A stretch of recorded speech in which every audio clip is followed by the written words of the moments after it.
ጤና ይስጥልን የተወደዳችሁ የቦርከና ሚዲያ ቤተሰቦቻችን የሰዓቱን ዜናዎች ይዘን ቀርበናል። እንደተለመደው ሁሉ አበይት ዜናዎችን አስቀድማለን።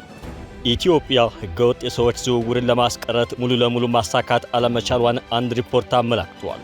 በኢትዮጵያ ህገወጥ አዘዋዋሪዎች ህፃናት ለጾታዊ ብዝበዛና ለህገወጥ ዝውውር ለመመልመል የማህበራዊ ሚዲያን ከጊዜ ወደ ጊዜ እየተጠቀሙ እንደሆነ የአሜሪካ መንግስት ባወጣው ሪፖርት አስታውቋል። የአሜሪካ መንግስት ሪፖርት በውስጡ ምን ያካቷል የሚለውን በዝርዝር እናደርሳችኋለን።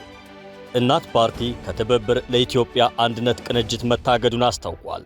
እናት ፓርቲ 5 ሀገር አቀፍ ፓርቲዎች ከመሰረቱት ትብብር ለኢትዮጵያ አንድነት ቅንጅት መታገዱን አስታውቋል። ምክንያቱንም በዝርዝራችን አካትነዋል።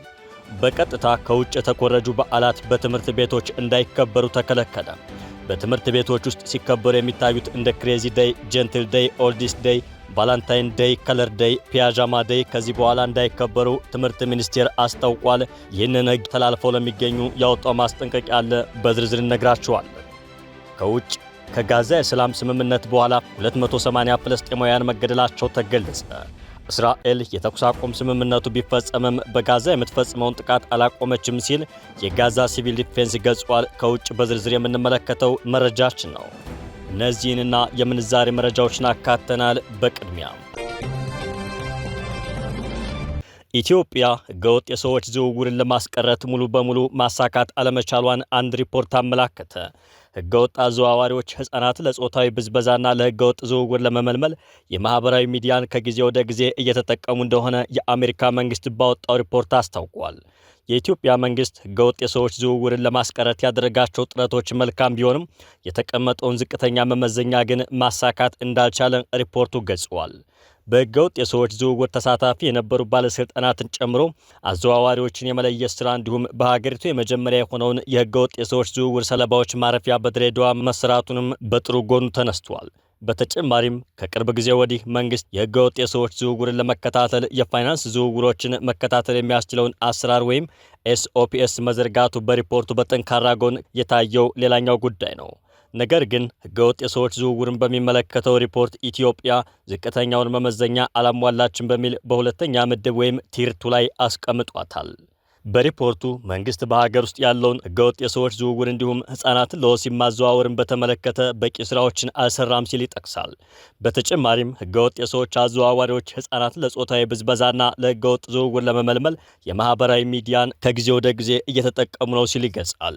መንግስት የሰዎች ዝውውርን በተመለከተ የሚፈጸሙ ወንጀሎችን የመረጃ አሰባሰብ በማዕከል ደረጃ አለመኖሩና በጉዳዩ ተሳታፊ የሆኑ በጸጥታ አካላትና በባለስልጣናት ዘንድ ያለው ሙስና ፈተና መሆኑንም አስታውቋል። ሪፖርቱ ህፃናትን ከህግ አግባብ ውጭ በመመልመል ለውትድርና መጠቀምን ማቆም እንዲሁም በሌሎች ታጣቂዎች ውስጥ ያሉ የታጠቁ ህፃናት ትጥቃቸው እንዲፈቱ ምክረ ሀሳብ አቅርበዋል። ህፃናትን ለውትድርና የመለመሉና በሰዎች ዝውውር የሚሳተፉ ባለስልጣናትን ጨምሮ የሰዎች አዘዋዋሪዎች ተመርምረው ለህግ እንዲቀርቡም አሜሪካ ጠይቃለች። በሌላ በኩል ሰራተኛ በሚመለመሉ ኤጀንሲዎች ላይ ጠንካራ ክትትል ማድረግ ይገባ ሲል የጠቀሰው ሪፖርቱ መንግስት 809 የስራ ኤጀንሲዎችን እንደሚቆጣጠርና በ121 ኤጀንሲዎች ላይ እርምጃ ስለመውሰዱም መግለጹን ያነሳል። መንግስት በፈረንጆቹ 2022 እስከ 23 የሰዎች ዝውውርን ለመዋጋት 1.58 ቢሊዮን ብር በጀት ይዞ ነበር ያለው ሪፖርቱ በዚህ ዓመት ምን ያህል በጀት እንደያዘ ግን አልታወቀም ብሏል።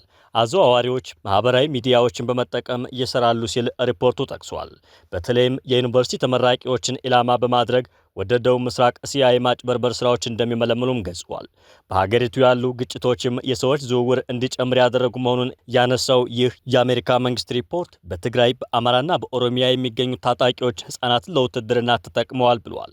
ህገወጥ የሰዎች ዝውውር በ3 መስመሮች በስፋት እንደሚከናወን ያሳየው ሪፖርቱ እነዚህም የጅቡቲ፣ ሶማሊያ፣ የኬንያና የሱዳን እንደሆኑ አመላክቷል። እናት ፓርቲ ከትብብር ለኢትዮጵያ አንድነት ቅንጅት መታገዱን አስታወቀ። እናት ፓርቲ 5 ሀገር አቀፍ ፓርቲዎች ከመሰረቱት ትብብር ለኢትዮጵያ አንድነት ቅንጅት መታገዱን አስታውቋል። በእናት ፓርቲ ምክንያት ትብብር ለኢትዮጵያ አንድነት ቅንጅት ከብሔራዊ ምርጫ ቦርድ እውቅና እንደተነፈገው ተሰምቷል። ምርጫ ቦርድ እውቅና የከለከለው እናት ፓርቲ፣ የኢትዮጵያ ሕዝባዊ አብዮታዊ ፓርቲ ኢህአፓ፣ የመላው ኢትዮጵያ አንድነት ድርጅት መኢአድ፣ አንድ ኢትዮጵያ ዲሞክራሲያዊ ፓርቲ አኢዴፓ እና የአማራ ጊዮናዊ ንቅናቄ አግን በጋራ ለመሰረቱት ቅንጅት ነው። ቦርዱ የእናት ፓርቲን በትብብር ለኢትዮጵያ አንድነት ቅንጅት ውስጥ በመስራችነት እንዳይሳተፍ ማገዱ ታውቋል።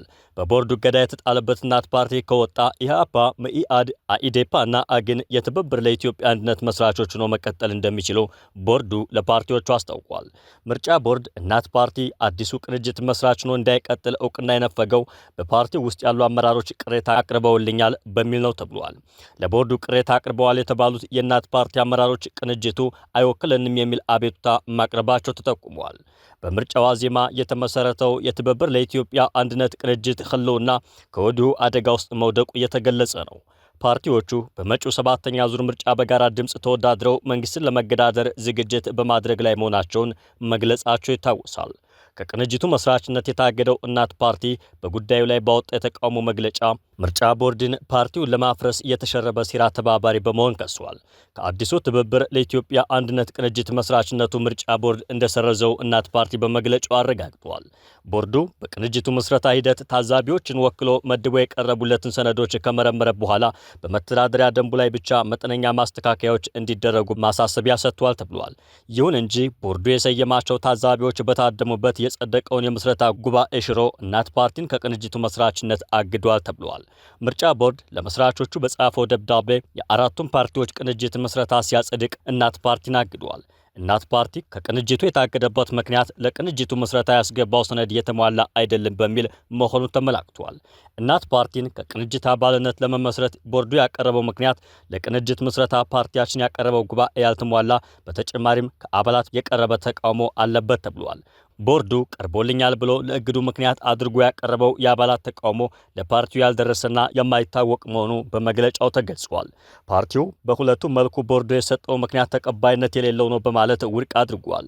ምርጫ ቦርድ ለ14 ወራት ፓርቲውን ለማፍረስ ሲደረግ የከረመው ጥረት በአጋፋሪነት ሲመራ እንደነበር በመጥቀስም ፓርቲው ክስ አቅርቧል። በምርጫ ቦርድና ፓርቲውን ለማፍረስ እየሰሩ ነው የተባሉ የቀድሞ አባላት መካከል በእቅድ የተሰራ ሴራ መኖሩን ፓርቲው ገልጿል። እናት ፓርቲን ከቅንጅቱ አባልነት ለማስወጣት የተወሰደው እርምጃ ቦርዱ በፓርቲው ዝርዝር አሰራር እጁን በማስገባትና አንጃ ፈጥረው ራሳቸውን ከለዩና ፓርቲውን ለማፍረስ ዕለት ተዕለት ለሚተጉ 8 የቀድሞ አባላት አይዟችሁ ባይ በመሆን የሴራ አካል ሆኗል ሲል ወንጅሏል። እናት ፓርቲ በቅንጅቱ እንዳይቀጥል የተጣለበትን እግድ ለማስነሳትና ከሕግ አግባብ ውጭ እየተገፋ ነው ያለውን መብቱን በሕግ ለማስከበር አስፈላጊውን እርምጃ እንደሚወስድ ይጠቁሟል። ትብብሩ ገና ከጅምሩ በወሳኝ ሀገራዊ ጉዳዮች ላይ የጋራ አቋም በመያዝ ጠንካራ የህዝብ ድምፅ መሆን መቻሉ መስራች ፓርቲዎች በገዢው ብልጽግና ፓርቲ በጠላትነት እንዲፈረጁ ማድረጉ ተገልጿል።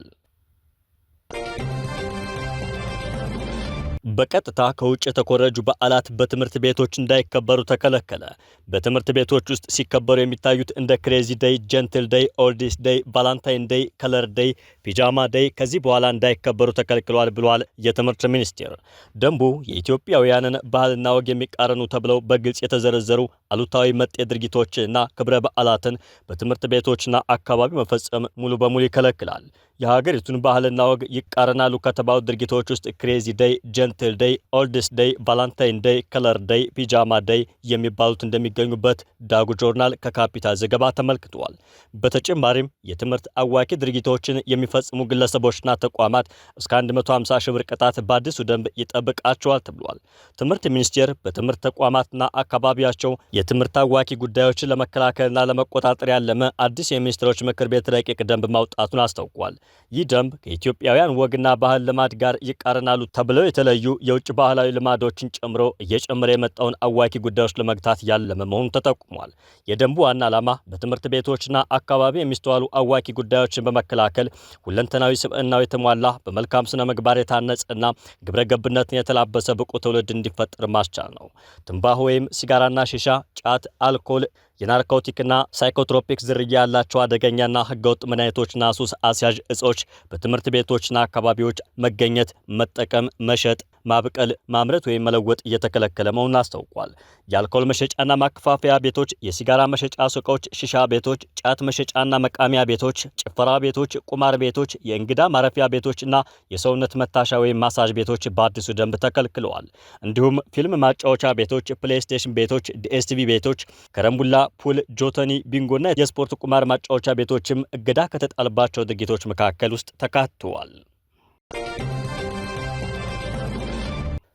ከውጭ ከጋዛ የሰላም ስምምነት በኋላ 280 ፍልስጤማውያን መገደላቸው ተገለጸ። እስራኤል የተኩስ አቁም ስምምነቱ ቢፈጸምም በጋዛ የምትፈጽመውን ጥቃት አላቆመችም ሲል የጋዛ ሲቪል ዲፌንስ ገልጿል። የሚፈጸሙ የሰብአዊ መብት ጥሰቶችን የሚከታተለው ተቋሙ ጥቃቱ አሳሳቢ ሆኖ ቀጥሏል ብለዋል። በትናንትናው ዕለት ሮብ ብቻ እስራኤል አደረሰችው በተባለው ጥቃት 25 ሰዎች ሲገደሉ 77 የሚሆኑት ደግሞ መቁሰላቸው ተገልጿል። እስራኤል ከጋዛው ስምምነት በኋላ 12 የአየር ላይ ጥቃቶችን ፈጽማለች ተብሏል። በእስራኤል አየር ጥቃት 25 ሰዎች መገደላቸውን የጋዛ ጤና ሚኒስቴር ገልጿል። እስራኤል በጋዛ ሰርጥ በፈጸመችው ጥቃት በትንሹ 25 ፍልስጤማውያን መገደላቸውን በሐማስ የሚመራው የጋዛ ጤና ሚኒስቴር አስታውቋል። የህይወት አድን ሰራተኞች በጋዛ ከተማ ምስራቃዊ ዘይቱን አካባቢ የሚገኝ ህንፃ በእስራኤል ጦር ጥቃት በደረሰበት ወቅት አንዲት አዋቂ ሴትና አንዲት ታዳጊ ልጅን ጨምሮ 10 ሰዎች ተገድለዋል ሲሉ ተናግረዋል። የእስራኤል ጦር ታጣቂዎች ለ5 ሳምንታት የቆየውን የተኩስ አቁም ስምምነት በመጣስ በደቡባዊ ካን ዩኒስ በሚንቀሳቀሱ ወታደሮች ላይ ተኩስ መክፈታቸውን ገልጾ የአሸባሪው ሐማስ ኢላማዎችን መትቻለሁ ብሏል። እስካሁን ድረስ ግን ከሐማስ የተሰጠ ምላሽ የለም። በአካባቢው ዳግም ውጥረት የተቀሰቀሰው የተባበሩት መንግስታት ድርጅት የጸጥታው ምክር ቤት የአሜሪካው ፕሬዝዳንት ዶናልድ ጄ ትራምፕ በጋዛ ለ2 ዓመት የዘለቀውን አውዳሚ ጦርነት ለማስቆም ያቀረቡትን ባለ 20 ነጥብ እቅድ ካጸደቀ በኋላ ነው። በጋዛ በሐማስ የሚመራው የሲቪል መከላከያ ኤጀንሲ ቃል አቀባይ ማህሙድ ባሳል ረቡዕ ምሽት የእስራኤል አየር የሰው አልባ አውሮፕላኖችና የመድፍ ጥቃቶችን በጋዛ ከተማና በካን ዩኒስ በርካታ ቦታዎች ላይ ድብደባ ፈጽማለች ብለዋል። ጥቃቶቹ ከበርካታ ቀናት አንጻራዊ መረጋጋት በኋላ ከፍተኛ ውጥረት ፈጥሯል ብለዋል። የሲቪል መከላከያ ኤጀንሲው ዘይቱን በደረሰው ድብደባ በሃይማኖታዊ ጉዳዮች ሚኒስቴር ህንፃና አካባቢው ላይ ከፍተኛ ጉዳት ማድረሱን ገልጿል። የህይወት አድን ሰራተኞች በፍርስራሽ ስር የተቀበሩ 2 ሰዎች ሲያወጡ የሚያሳይ ቪዲዮ ተለቋል። የትንንሽ ህጻናት አስክሬን ከስፍራው መገኘቱም ተገልጿል።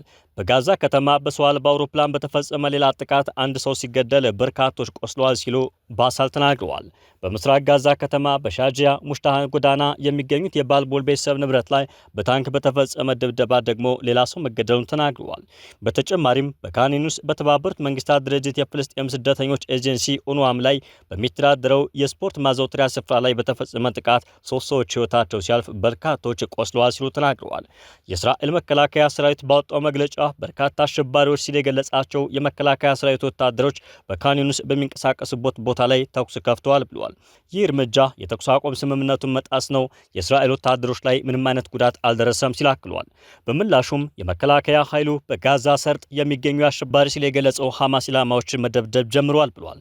የእስራኤሉ መገናኛ ብዙሃን ካን የደህንነት ምንጭን ጠቅሶ እንደዘገበው ከሆነ የጥቃቶቹ ኢላማዎች የሐማስ ወታደራዊ ክንፍ የዘይቱን ሻለቃ አዛዥ የኢዝ አልዲንና የባህር ኃይሉ አዛዥ ናቸው ብለዋል።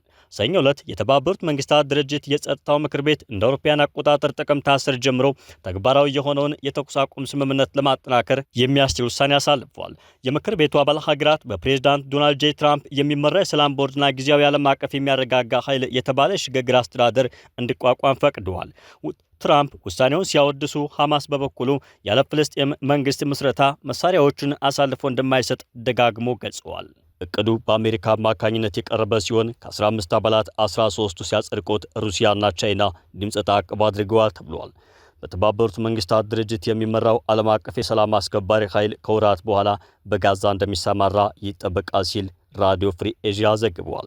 የትራምፕ የጋዛ ዕቅድ የተባበሩት መንግስታት የጸጥታው ምክር ቤት ድጋፍን አግኝቷል። የተባበሩት መንግስታት ድርጅት የጸጥታው ምክር ቤት የአሜሪካው ፕሬዝዳንት ዶናልድ ጄ ትራምፕ ለጋዛ ያቀረቡትን ባለ 20 ነጥብ ዕቅድ የሚደግፍ የአሜሪካን ረቂቅ ውሳኔ አጽድቆታል። በዕቅዱ ውስጥ ዓለም አቀፍ የሚያረጋጋ ኃይል ወይም አይኤስኤፍ መመስረት የተካተተ ሲሆን አሜሪካ እንደምትለው በርካታ ስማቸው ያልተጠቀሰ ሀገራት አስተዋጽኦ ለማድረግ ሀሳብ አቅርበዋል። ከነዚህም ሀገራት መካከል ራሷን አሜሪካን ጨምሮ አንዳንድ የአውሮፓ ሀገራትና የአረብ ሀገራት ኃይሎች እንደሚገኙበት ተገልጸዋል። ይህ ውሳኔ ዩናይትድ ኪንግደም፣ ፈረንሳይና ሶማሊያን ጨምሮ በ13 ሀገራት የተደገፈ ሲሆን ሀሳቡን የሚቃወም ድምፅ የሰጡ ሀገራት ግን አልነበሩም። ሩሲያና ቻይና ግን በውሳኔው ላይ ድምፅ ከመስጠት ተቆጥበዋል። አሁን ደግሞ ዕለታዊ የውጭ ምንዛሬ ተመን መረጃዎችን ከኢትዮጵያ ንግድ ባንክ ባገኘነው መረጃ መሰረት ወደ እናንተ እናደርሳለን።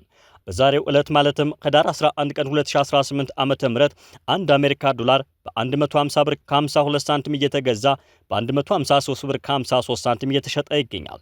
አንድ ፓውንድ ስተርሊንግ በ194 ብር ከ1 ሳንቲም እየተገዛ በ197 ብር ከ89 ሳንቲም እየተሸጠ ነው። አንድ ዩሮ በ174 ብር ከ23 ሳንቲም እየተገዛ በ177 ብር ከ72 ሳንቲም እየተሸጠ ይገኛል። አንድ የስዊዝ ፍራንክ 184 ብር ከ48 ሳንቲም እየተገዛ 188 ብር ከ17 ሳንቲም እየተሸጠ ነው። አንድ የኩዌት ዲናር 481 ብር ከ10 ሳንቲም እየተገዛ 490 ብር ከ72 ሳንቲም እየተሸጠ ነው። አንድ የቻይና ዩዋን 20 ብር ከ75 ሳንቲም እየተገዛ 21 ብር ከ16 ሳንቲም እየተሸጠ ይገኛል። አንድ የተባበሩት አረብ ኤምሬት ድርሃም 40 ብር ከ98 ሳንቲም እየተገዛ 41 ብር ከ80 ሳንቲም እየተሸጠ ይገኛል። አንድ የሳውዲ ሪያል 40 ብር ከ13 ሳንቲም እየተገዛ 40 ብር ከ93 ሳንቲም እየተሸጠ ይገኛል። የተወደዳችሁና የተከበራችሁ የቦርከና ሚዲያ ቤተሰቦቻችን የሰዓቱ መረጃዎቻችን ተጠናቀቁ። ጤና ይስጥልን።